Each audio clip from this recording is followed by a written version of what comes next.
Hello दोस्तों, कैसे हो आप सभी। स्वागत है आपका मेरे यूट्यूब चैनल में। आप देख रहे हैं डीपी पाठशाला यानी कि डीएलएड पाठशाला। दोस्तों, आज हम लोग आपकी रिक्वेस्ट के हिसाब से हम लोग लेकर के आए हैं विज्ञान का सॉल्व पेपर यानी थर्ड सेमेस्टर यूपी डीएलएड का विज्ञान यानी साइंस 2024 की परीक्षा का हल प्रश्न। समझे बच्चों। तो दोस्तों, आज हम इसी साइंस के जादू को समझने वाले हैं और वो भी आपके यूपी डीएलएड थर्ड सेमेस्टर के सॉल्व पेपर के साथ।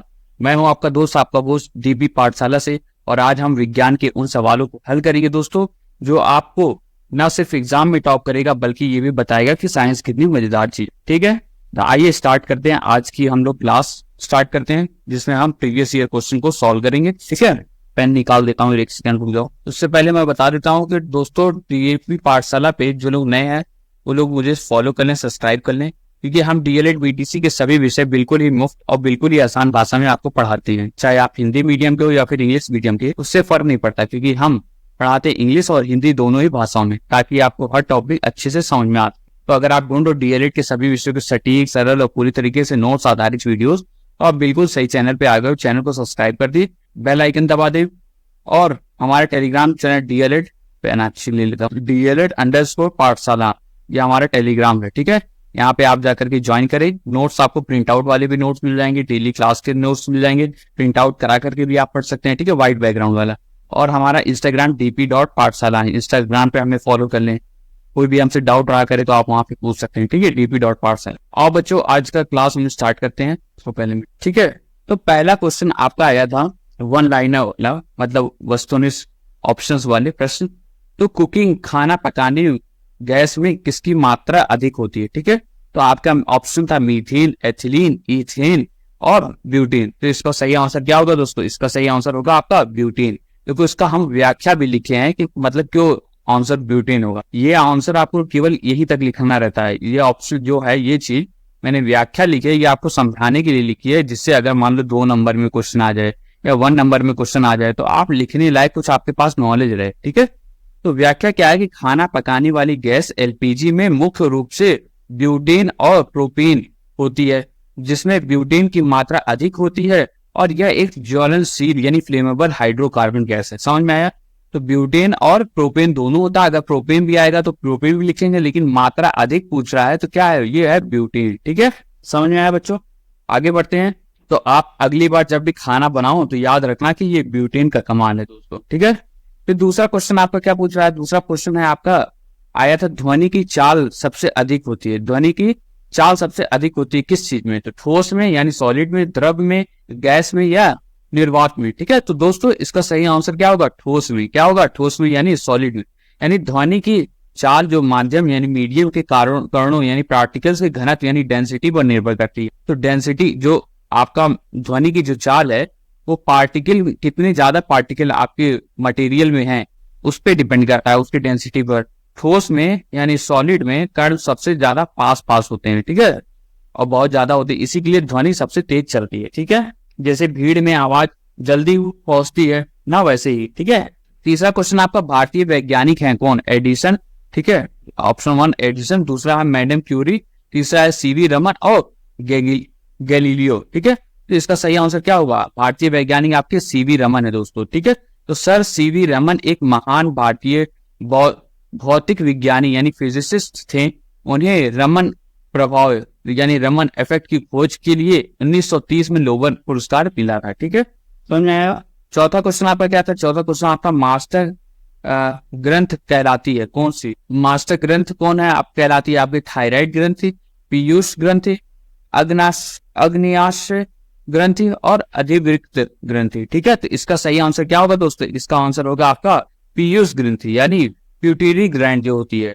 प्यूटरी ग्लैंड को मास्टर ग्रंथि कहते हैं, क्योंकि यह अन्य महत्वपूर्ण अंतःस्रावी ग्रंथियों यानी इंडोक्राइन ग्लैंड के हार्मोन स्राव को नियंत्रित यानी कंट्रोल करती है। समझ में आया दोस्तों? तो देखो, प्यूटरी ग्लैंड जो है, प्यूटरी ग्लैंड यानी पीयूष ग्रंथि जो है, को मास्टर ग्रंथि कहते हैं, क्योंकि यह अन्य महत्वपूर्ण ग्रंथियों के हार्मोन स्राव को नियंत्रण यानी कंट्रोल करती है। ये समझो कि आपका हमारे शरीर की एक सीईओ है। ठीक है, क्या है? सीईओ है एक तरीके से। ठीक है, सारी चीजें कंट्रोल करती है, हार्मोन, एंडोक्राइन ग्लैंड के हार्मोन को। ठीक है, प्रभाव उनके। आगे चलते हैं। 5वां क्वेश्चन आपका आया था कि नागफनी का पौधा है। ठीक है, जी हाँ दोस्तों, तो नागफनी का पौधा है जलीय, मरुस्थलीय, आरोही और उपरोही। तो इसका आंसर क्या होगा? नागफनी, आपका कैक्टस वगैरह ये सारी चीजें कहाँ पे आपके आते हैं? ये सारी आपकी डिजर्ट प्लांट है दोस्तों। तो नागफनी एक मरुस्थलीय पौधा है, मरुस्थलीय यानी डिजर्ट प्लांट है, जिसे आपका मरुदबिद यानी ज़ीरोफाइट्स भी कहते हैं। ठीक है, यह कम पानी में जीवित रहने के लिए अनुकूलित यानी अडेप्ट होता है। ठीक है, समझ में आया? तो नागफनी आपका मरुस्थलीय आपका पौधा है। ठीक है, अब आते हैं हम लोग अति लघुतीय एक नंबर वाले क्वेश्चन पे। 225 नंबर का ये हो रहा है। ठीक है, सब्जेक्ट पहला क्वेश्चन आपका था, ध्वनि की आवृत्ति किसे कहते हैं? आवृत्ति यानी क्या होता है आपका जो फ्रीक्वेंसी होती है उसी को कहते हैं, समझे? हमने आपको पढ़ाया ये अच्छे से। तो किसी माध्यम में दोस्तों, सबसे पहले अति लघुतीय प्रश्न को ये सवाल जो है जिनका जवाब आपको कम से कम शब्दों में लिखना पड़ता है, लेकिन पूरी जानकारी आपको देना पड़ता है। ठीक है, तो ध्वनि की आवृत्ति किसे कहते हैं? तो उत्तर क्या है कि किसी माध्यम में यानी मीडियम में कंपन यानी वाइब्रेशन करता हुआ कोई कण यानी कोई पार्टिकल 1 सेकेंड में जितनी बार कंपन कर रहा है। ठीक है, तो 1 सेकेंड में आपका कितनी बार वो वाइब्रेट कर रहा है, कंपन करता है, उसे ध्वनि की आवृत्ति यानी फ्रीक्वेंसी कहते हैं। ठीक है, ध्वनि का तरात्व यानी पिच यानी उसका पतला या मोटा होना, जैसे लड़कियों की आवाज पतली होती है, लड़कों की आवाज मोटी होती है। ठीक है, तो लड़कियों की हाई पिच होती है और लड़कों की आपकी लो पिच होती है। तो इसी पर निर्भर करता है। इसे आप हर्ट्ज यानी HZ इकाई में मापा जाता है। ठीक है, तो ध्वनि की आवृत्ति जो है यानी फ्रीक्वेंसी को हम किसमें? हर्ट्ज में नापते हैं। ठीक है, ये आपकी इकाई है। ठीक है, समझ में आया दोस्तों? जैसे आपका गिटार बजाते समय तार का वाइब्रेशन होती है ना, वही आपकी क्या है? वही आपकी आवृत्ति है। ठीक है, समझ में आया? आगे चलते हैं 7वां क्वेश्चन, आइए देखते हैं कि हाइपरमेट्रोपिया को स्पष्ट कीजिए आया था। ठीक है, तो हाइपरमेट्रोपिया होता क्या है? मैंने कोई अच्छा लेते हैं पहले।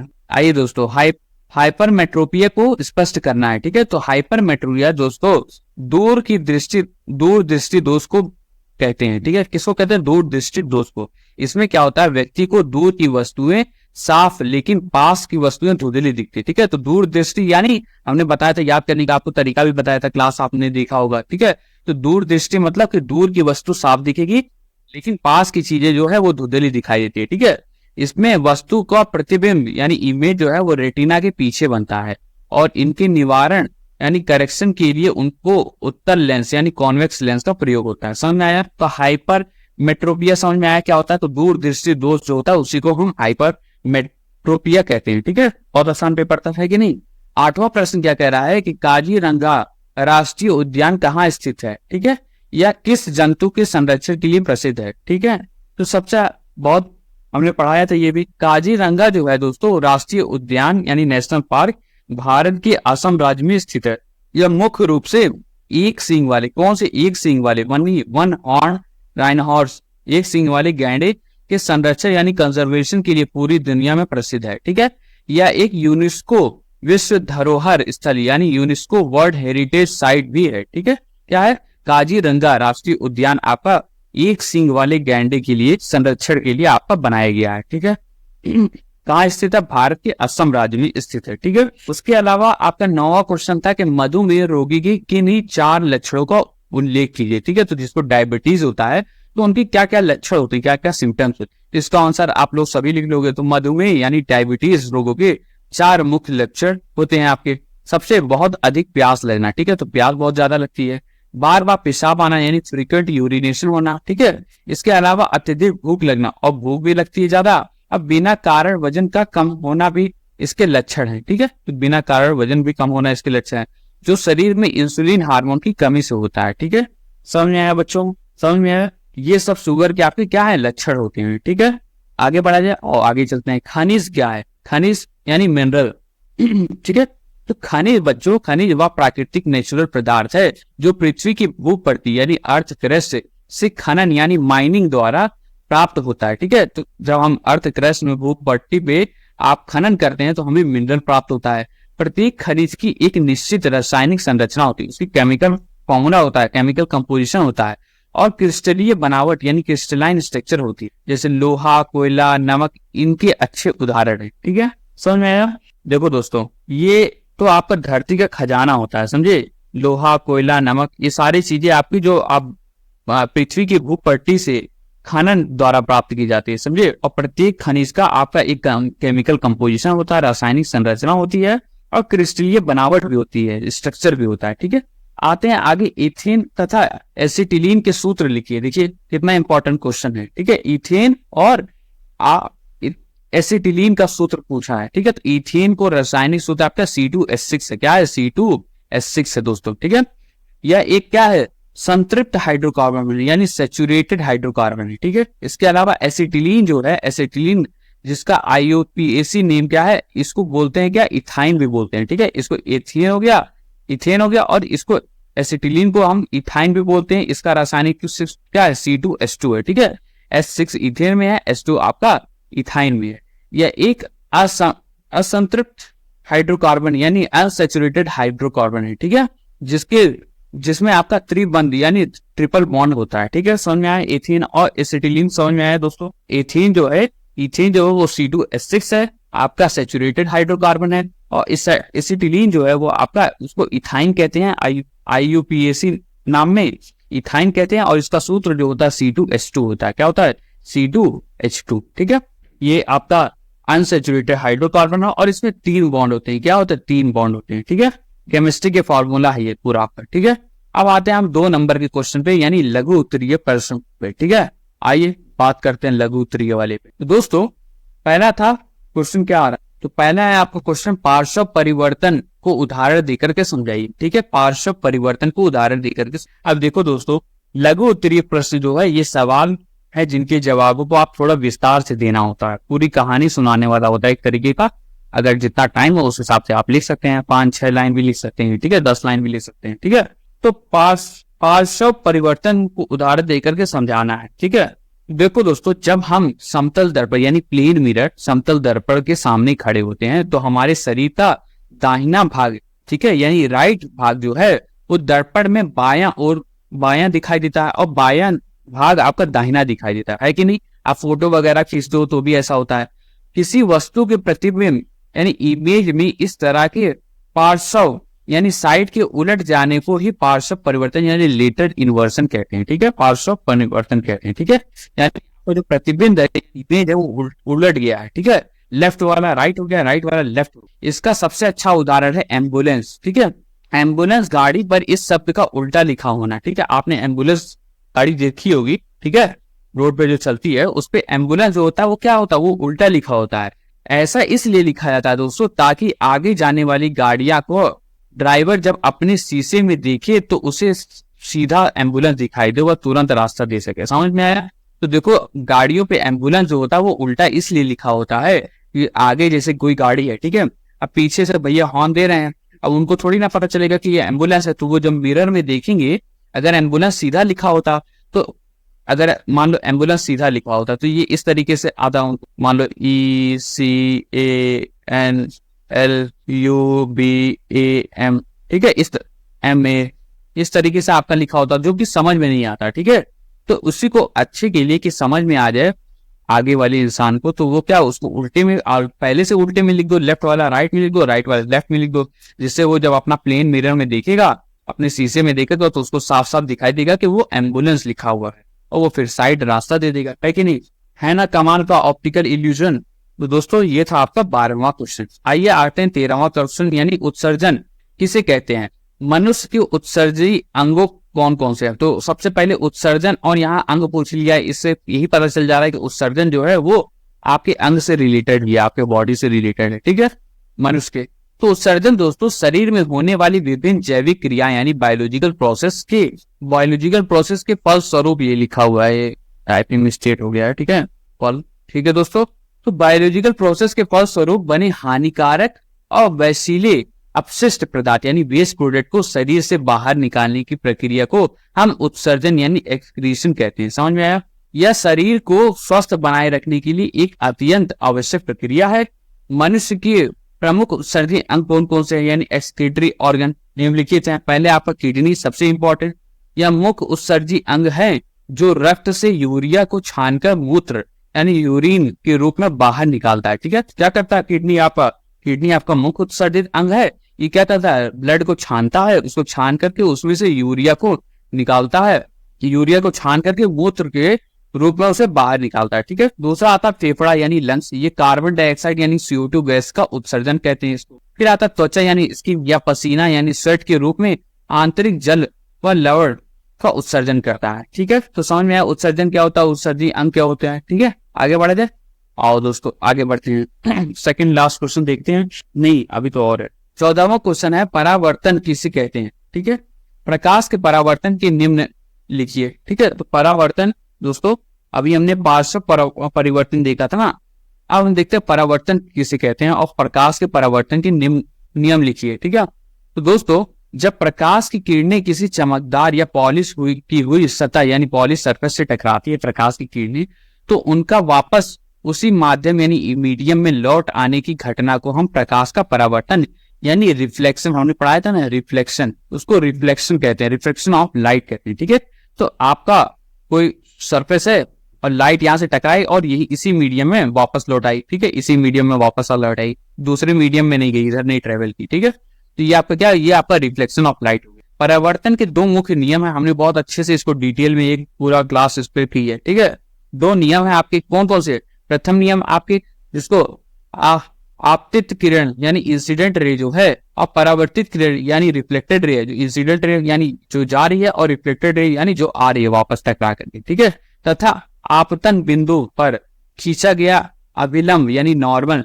ठीक है, जो पॉइंट है यहाँ पे मिल रहा है, देखो एक सौ ना, ये मान लो सरफेस है। ठीक है, आपकी ये लाइट गई और ये टकरा करके वापस आ गई। ठीक है, ये आपकी इंसिडेंट रे हो गई, ये आपकी रिफ्लेक्टेड रे हो गई। ठीक है, और ये जो बिंदु है जहाँ से टकरा गई है, यहाँ से अगर हम ऐसे ऐसे लाइन खींचेंगे तो ये आपकी क्या है, ये नॉर्मल है। क्या है, नॉर्मल है।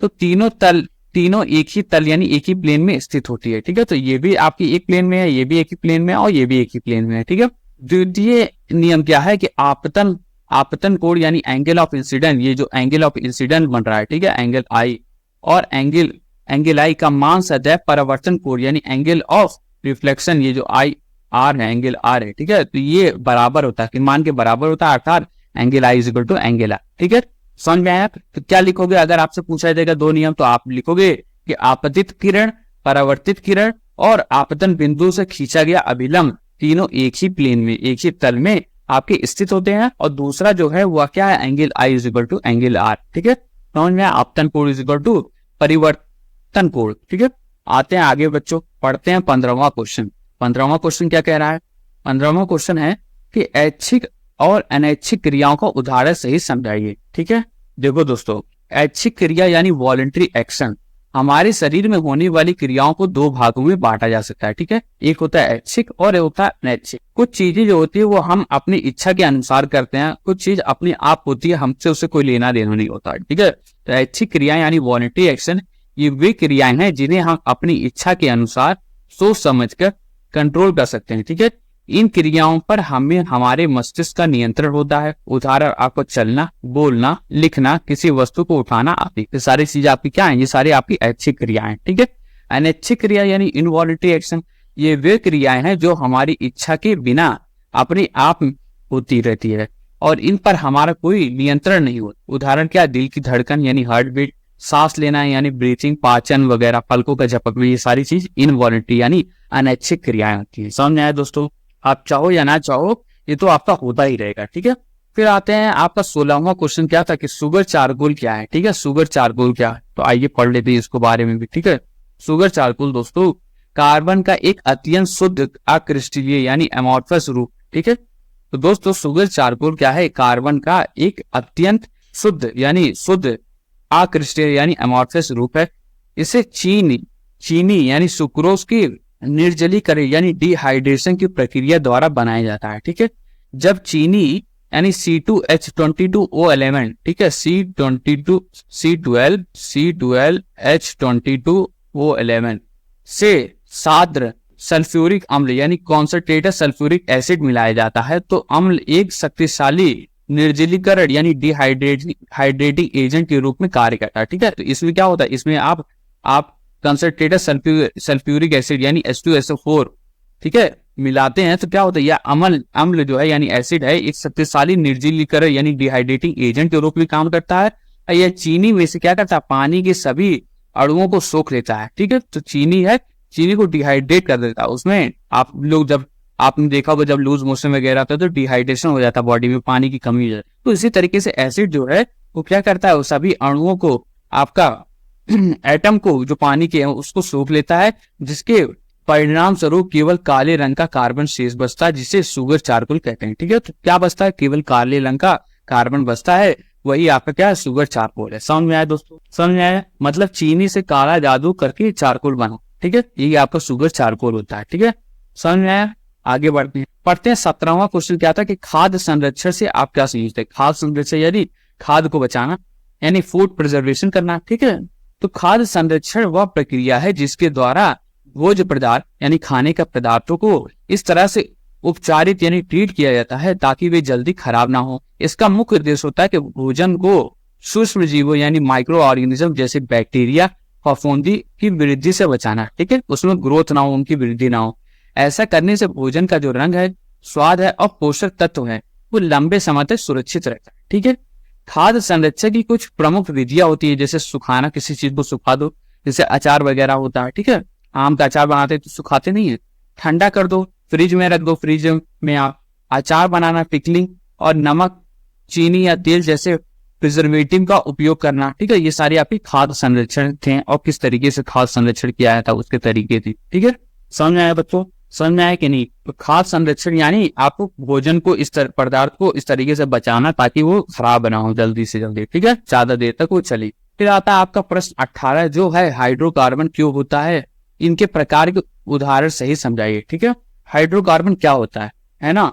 तो हाइड्रोकार्बन दोस्तों वे कार्बनिक यौगिक यानी ऑर्गेनिक कंपाउंड जो केवल कार्बन और हाइड्रोजन परमाणु से मिलकर बने होते हैं उसे हाइड्रोकार्बन कहते हैं। ठीक है, तो हाइड्रोजन और कार्बन मिक्स होता है उससे बना होता है, तो वो क्या होता है, वो हाइड्रोकार्बन। कार्बन परमाणुओं से के बीच बंद यानी बॉन्ड के आधार पर ये मुख्य रूप से दो प्रकार के होते हैं। ठीक है, अब इन दोनों कार्बन और जो हाइड्रोजन है उनसे मिल करके बना, लेकिन जो कार्बन के बीच में जो आपका बॉन्ड है उससे उस आधार पे ये दो प्रकार के होते हैं। एक आता है संतृप्त हाइड्रोकार्बन और दूसरा आता है असंतृप्त हाइड्रोकार्बन।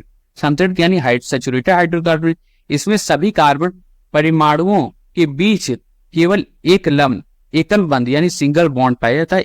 इन्हें आपका एल्केन भी कहते हैं, हमने पढ़ाया था ना अभी मीथेन वगैरह, इथेन C2H6। ठीक है, आपका ऑब्जेक्टिव वाले क्वेश्चन में था ये। ठीक है, तो एक ही बॉन्ड होगा, सिंगल बॉन्ड होगा इसमें कार्बन के बीच में। ठीक है, असंतृप्त हाइड्रोकार्बन यानी अनसैचुरेटेड हाइड्रोकार्बन, तो इनमें कार्बन परमाणु के बीच कम से कम एक द्विबंधीय यानी डबल बॉन्ड या त्रिबंधीय यानी ट्रिपल बॉन्ड अवश्य होता है। जैसे आपका इथेन हो गया C2H4 और एसिटिलीन हो गया या इथाइन हो गया C2H2। ठीक है, इसमें क्या होता है, कार्बन में आपका 3 बॉन्ड हो जाएगा, या कार्बन में कम से कम 2 बॉन्ड तो हो ही। ठीक है, डबल बॉन्ड, सिंगल बॉन्ड से काम नहीं चलेगा। ठीक है, तो ये था दोस्तों आज का लेक्चर। ये था हमारा यूपी डीएलएड 3rd सेमेस्टर के विज्ञान प्रश्न पत्र का पूरा पोस्टमार्टम। दोस्तों उम्मीद है आपको ये क्लास मजेदार लगी होगी और आपने सीखा होगा कि पेपर कैसे लिखते हैं, है कि नहीं। अगर आपको ये वीडियो पसंद आए तो इसे लाइक करना मत भूलना, अपने दोस्तों के साथ शेयर करो, खास करके जो डीएलएड वाले हैं और जिसको प्रीवियस ईयर क्वेश्चन पेपर चाहिए। ठीक है, और हाँ, टीपी पाठशाला यानी डीएलएड पाठशाला को सब्सक्राइब करना बिल्कुल मत भूलना, क्योंकि हम ऐसे मजेदार तरीके से आपको पढ़ाते रहेंगे और आपकी पढ़ाई को एकदम ब्लॉकबस्टर मूवी बनाएंगे। ठीक है, मिलते हैं हम लोग अगली क्लासेस में, तब तक के लिए बढ़ते रहिए। और हाँ, एक चीज हमेशा याद रखा करिए कि ज्ञान की रोशनी सब तक पहुंचे, यही हमारी सच्ची जीत है। और अगली बार जब आप खाना बनाओ तो ब्यूटेन को याद करना। ठीक है, तो ब्यूटेन जो होता है सबसे ज्यादा मात्रा में होता है। और जब आईना देखो तो पार्श्व परिवर्तन को याद रखना, पार्श्व परिवर्तन जो आपका उल्टा हो जाता है। ठीक है, फोटो, तो साइंस आपकी हर जगह होती है। ठीक है, जय हिंद, thank you so much, bye everyone.